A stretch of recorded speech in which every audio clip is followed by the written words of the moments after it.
कई वई आहे। National command and operation centre तरफा जारी कल ताज़ा नंगनकरन मौजूद गुज़िरियल 24 कलाकनि दौरान सॼे मुल्क में 41,709 टेस्टूं कयूं वियूं। कोरोना जी सूरत हाल बाबति तव्हांखे आगाह कयूं पिया। पाकिस्तान में कोरोना विघे वधीक नवां मरीज़ फौत थी विया। NCOC मूजिब 449 माण्हुनि में वायरस जी तस्दीक थी, जॾहिं थाकारी केसनि जी शरह 1.7% रही।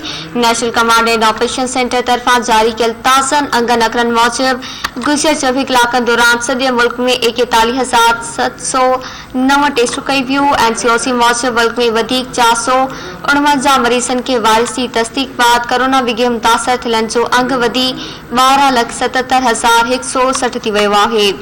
NCOC मूजिब हिन वक़्तु सॼे मुल्क में 1,235 मरीज़नि जी हालत गंभीर जोगी आहे, जॾहिं थाकारी केसनि जी शरह 1.7% रही। NCOC मूजिब वधीक नवां मरीज़ फौत थियण बाद हिन वक़्तु ताईं हयातुनि में अंदरनि जो अंग 28,547 थी चुको आहे।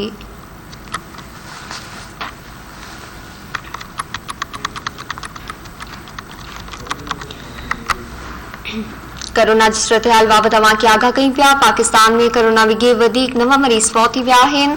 NCOC मूजिब 449 माण्हुनि में वायरस जी तस्दीक कई, जॾहिं थाकारी केसनि जी शरह 1.7% रही।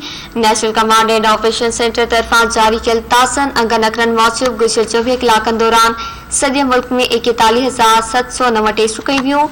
NCOC मूजिब मुल्क में वधीक 449 मरीज़नि खे वायरस जी तस्दीक बाद कोरोना विघे मुतासिर थियलनि जो अंग वधी 12,77,160 थी वियो आहे।